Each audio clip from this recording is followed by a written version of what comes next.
arising of invisible vibrations that travel as pressure waves from a source through the air to the ear and create a sensation termed as a hearing. अब noise किससे produce होती है? Sound. Intensity बढ़ जाती है. The number of pressure waves per unit time is called the frequency, which is measured in unit called. इसका unit पता है सबको? Hertz. Airborne sound travel at a speed of 344. इसका यूनिट क्या है?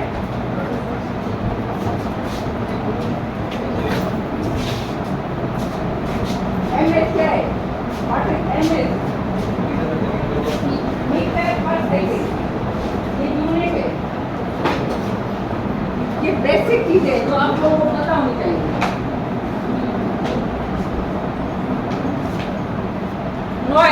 Noise may be described as a sound without agreeable musical quality or as an unwanted sound even measured in decibels. अब noise क्या होता है? शोर. मतलब जब आप लोग अभी कर रहे थे इतना शोर तो पॉल्यूशन प्रोड्यूस करता है. ठीक है. कहीं पे म्यूजिकल साउंड क्या होता है?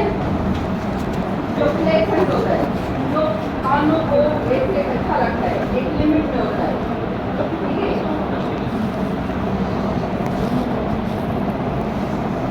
Noise pollution. In simple terms, noise is a sound which makes you uncomfortable. वो sound जो uncomfortable हो, unpleasant हो. ठीक है. Sound is a form of energy which comes from vibrating body and reaching the ear, cause the sensation of hearing through nerves.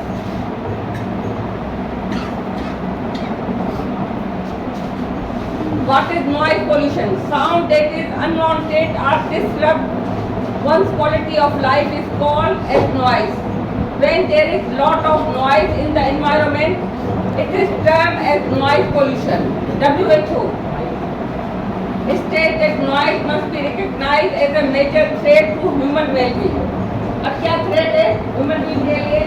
Noise से. तो हमें काफी लोगों को पता ही नहीं कि इससे कोई threat भी है. क्या इफेक्ट होते हैं? Physiological, psychological. क्या होता है साइकोलॉजिकल?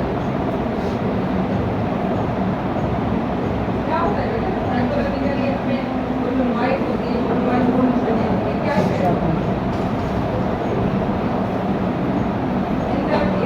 इरिटेशन होता है. इरिटेशन होती है.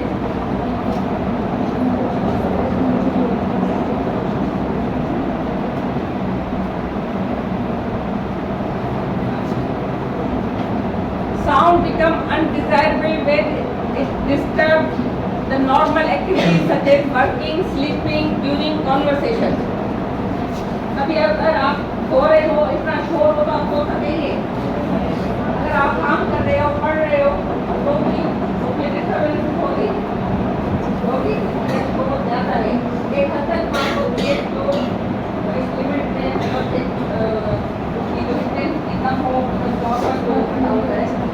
अगर ज़्यादा आवाज़ में बात नहीं की जाए या शोर हो, जिसको हम शोर कहते हैं, जो नॉइज़ है, तो उसकी वजह से हमारी हर चीज़ पे, वर्किंग पे, स्लीपिंग पे, कॉन्वर्सेशन पे, हर चीज़ पे हमारी फिजिकल हेल्थ पे इफेक्ट पड़ेगा. It is an underrated environmental problem because of the fact that we can't see, smell and taste it. अब ये लेवल है नॉइज पोल्यूशन. नॉर्मल लेवल क्या है? इस अभी मैंने यूनिट बताया क्या था? डेसिबल. और इसकी नॉर्मल क्या है? उसके बाद वो एंकर बताती है हेल्थ के लिए भी और एयर के लिए भी. 80 85, लेकिन डिफरेंट जगहों पे डिफरेंट की नॉर्मल लेवल है। जैसे घर पे डिफरेंट है, फैक्ट्रीज में जहाँ काम करते हैं या जहाँ पे क्लासरूम है उसकी डिफरेंट है।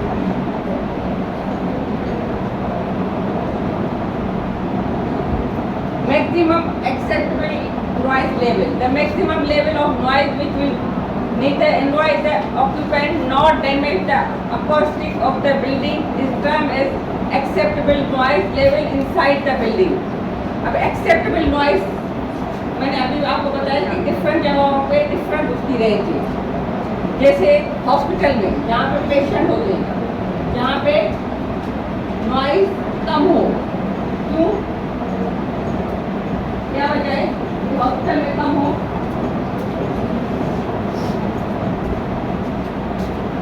नॉर्मल चीजें पेशेंट होते हैं, ठीक है, मेडिसिन ले रहे होते हैं, वो आराम कर रहे होते हैं, तो उनके 40 to 50 डेसिबल होती है हॉस्पिटल की। क्लासरूम जहाँ पर बैठे हैं इसकी 45 to 50 डेसिबल्स। रेजिडेंशियल बिल्डिंग जहाँ रहते हैं वहाँ की 45 to 55। फैक्ट्रीज में जहाँ पे मशीनें होती हैं, लोग होते हैं, काम करते हैं, तो वहाँ का नॉइज ज़्यादा होता है। उसकी नॉर्मल रेंज कितनी रखी हुई है? 60 to 65 डेसिबल। अब ये डिफरेंट वही नॉइज के लेवल बताए गए कि कंफर्टेबल है, लाउड है, एक्सट्रीमली लाउड है या जो डेंजरस है। कंफर्टेबल कितना है? मैंने आपको बताया 80 to 85 है। ये ग्रीन वाला ये जो है वो कंफर्टेबल है। उसके बाद वेरी लाउड ये वाला आ जाता है, ठीक है, 100 तक। फिर 100 के बाद एक्सट्रीमली लाउड और उसके बाद पेनफुल होता है। तो ये डिफरेंट चीज़ों की डिफरेंट वो वॉइस बताई गई है कि इतनी है। विस्पर वॉइस जो है ना 30, rainfall 50, normal conversation 60, vacuum cleaner. अब क्या होता है कि सिर्फ ये नहीं है कि वॉइस कोई एक टाइम के लिए, इसका ड्यूरेशन है, ठीक है। अगर वही ड्यूरेशन बढ़ जाए तो वो भी इरिटेट करता है। जैसे हम म्यूजिक सुनते हैं, मतलब बहुत लाउडली सुनते हैं, लेकिन थोड़े टाइम के लिए तो हमें बहुत अच्छा लगता है, लेकिन जब ज़्यादा टाइम चले तो वो हमें इरिटेट करता है। ना सिर्फ मतलब कि इसकी इंटेंसिटी बल्कि ड्यूरेशन भी डिपेंड करता है, टाइम ड्यूरेशन, ठीक है। दिन को हम बातें कर रहे हैं, शोर कर रहे हैं तो इतना हमें फर्क नहीं पड़ता, लेकिन वही शोर अगर रात को हो तो फर्क पड़ता है। तो ये चीज़ें काउंट होती है इसमें।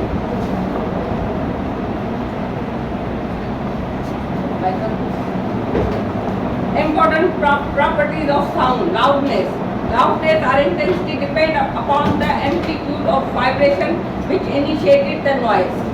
Loudness bear in decibels, ठीक है।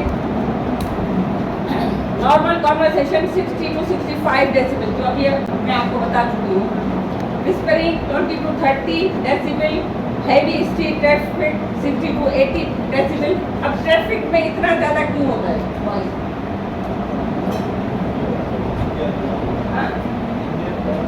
इंजन क्यों इंजन की आवाज़ ज़्यादा होती है, जैसे नॉर्मल को नहीं होती, जिनकी सर्विस नहीं होती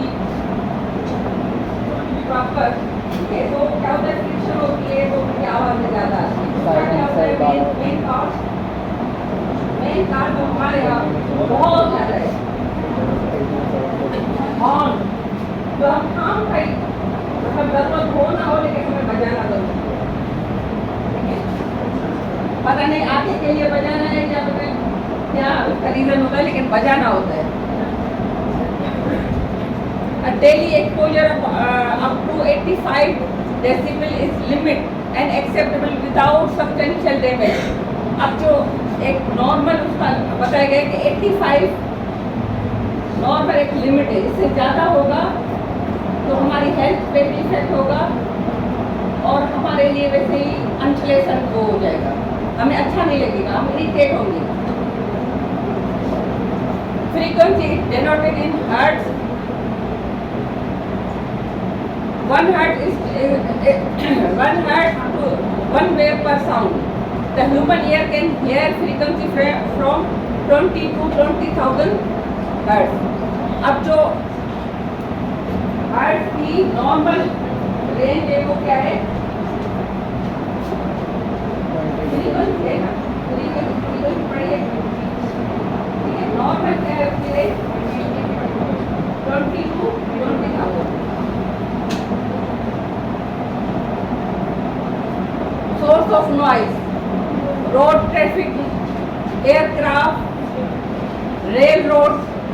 अब जो रेलवे, आप कभी ट्रेन में सफर किए तो आवाज कभी सुनी है? कंस्ट्रक्शन, जहाँ पे कंस्ट्रक्शन हो रही होती है वहाँ पे किस चीज की आवाज होती है? मशीन होती है, ड्रिल मशीन है, डिफरेंट चीजें होती है। इंडस्ट्रीज में किस चीज की आवाज होती है? मशीन की। लोग ज्यादा होते हैं। बिल्डिंग जहाँ पे हम रहते हैं अगर ज्यादा ही है तो वहाँ पे भी consumer products. Source of noise pollution, transportation system are the main source of noise pollution in urban areas. Urban areas कौन से? सिटी वगैरह, जहाँ पे गाड़ियाँ ज़्यादा होती है, ट्रांसपोर्ट ज़्यादा होती है। Construction of buildings, highways and streets cause the lot of noise due to usage of air compressors, bulldozers, loaders, dump trucks and pavement breakers. ठीक है, ये सारी चीज़ें जो है ना वो भी नॉइज पोल्यूशन प्रोड्यूस करती है। Source of noise pollution, industrial noise also add to the already unfavourable state of noise pollution. ठीक है, industries, loud speaker, plumbing, boiler, generators, air condition, fans and vacuum cleaners add to the existing noise pollution. ये तो simple चीजें, किसी को कोई समझ में नहीं आ रही होगा तो बस पूछे। ये नॉर्मल चीजें जिनकी वजह से वॉइस पोल्यूशन प्रोड्यूस होती है। According to the US EPA क्या है? यूएस EPA क्या है?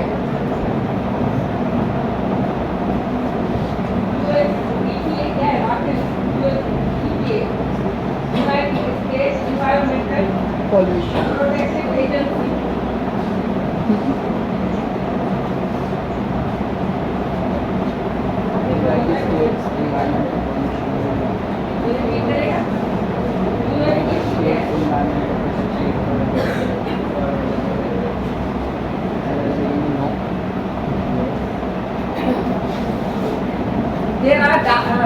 There are direct links between noise and health.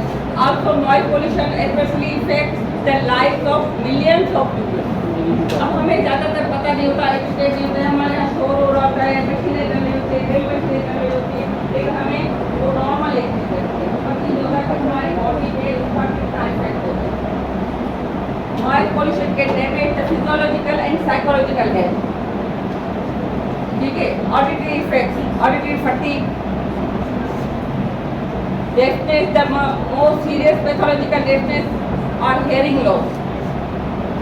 अगर 100 से ज़्यादा हो जाए, बहुत ज़्यादा, जैसे ड्रिल मशीन चलती है या फैक्ट्रीज में मशीनें चल रही होती हैं जिनकी प्रॉपर सर्विसेज नहीं हो रही होती, तो उनके इतनी आवाज़ होती है कि आपके कानों को अफेक्ट करती है। Repeated and continuous noise of 100 decibel cause permanent hearing loss. अब उसकी वजह से परमानेंट हेयर लॉस भी होती है।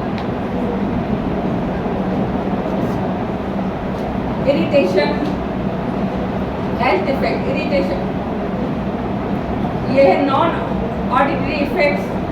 ठीक है, जो कानों के अलावा और क्या आपकी बॉडी पे इफेक्ट कर सकती है, इरिटेशन कर सकती है, रिड्यूस एफिशिएंसी।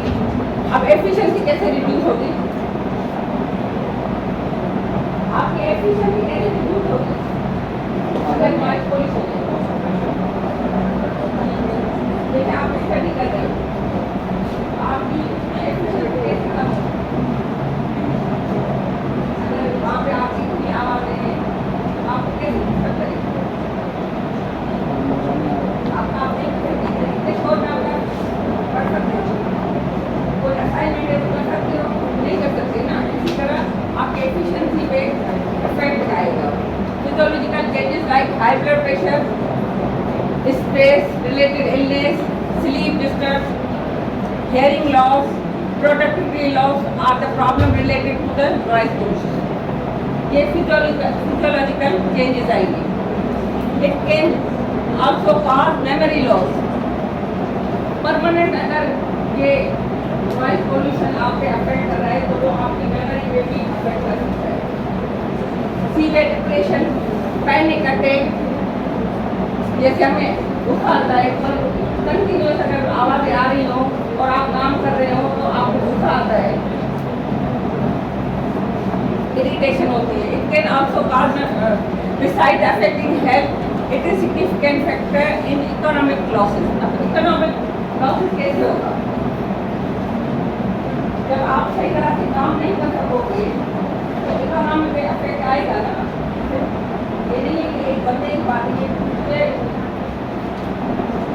यहाँ पे भी कोई काम कर रहा है, कोई ऑफिस है, तो आपकी इकोनॉमी पे भी इफेक्ट होगा. Disease caused by noise pollution, high blood pressure, heart attack, cancer, asthma, coughing, deafness, stress, anxiety, bronchitis, insomnia, ये सारी और इसके अलावा भी काफ़ी है डिजीज जो आप नॉइज पोल्यूशन की वजह से होंगे. Control of noise. अब नॉइज को कैसे कंट्रोल किया जाएगा? Careful planning of cities. ठीक है. जो एक्सपोज पर्सन है, जो एक बंदा फैक्ट्री में काम कर रहा है, वो तो एक्सपोज है ना, तो उसको वो कैसे प्रोटेक्ट करेगा?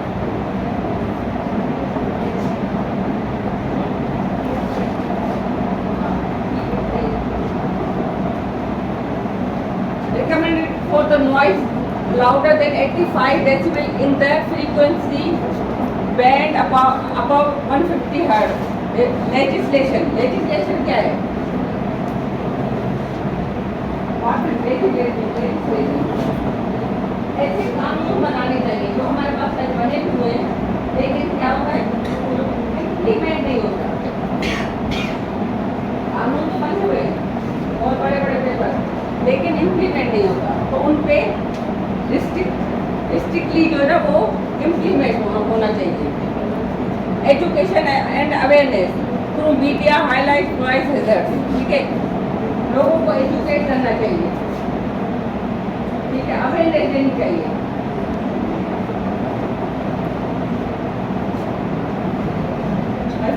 ऐसे नहीं चल रही.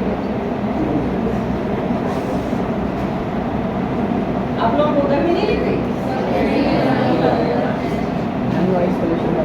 Solution for noise pollution: planting bushes and trees in and around the sound generation sources is an effective solution for noise pollution. अब ये प्लांट क्या अफेक्ट करेंगे?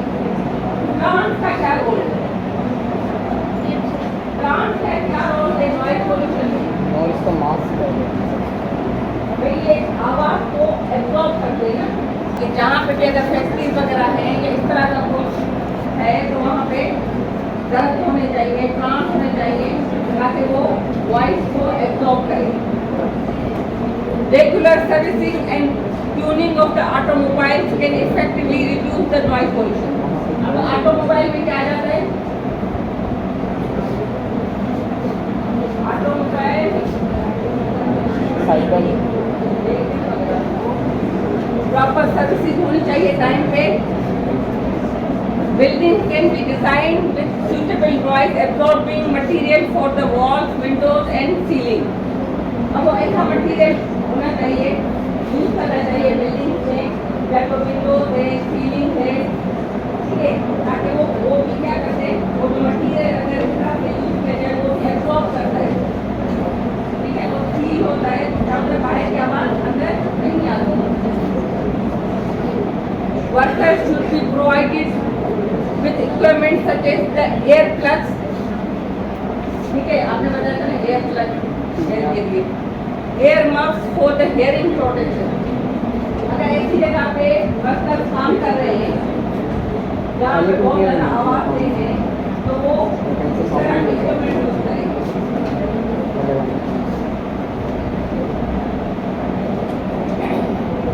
Similar to automobiles, lubricants of the machinery and servicing should be done to minimize the noise generation. ये भी same वही है कि servicing होनी चाहिए। ऑटोमोबाइल की लुब्रिकेशन मतलब क्या होता है, लुब्रिकेशन में क्या होता है, ऑयलिंग वगैरह जो नहीं करते हैं ताकि इसमें जो है ना वो जाने का soundproof doors and windows can be installed to block the unwanted noise from outside. जो विंडोज वगैरह हो वो साउंड प्रूफ हो।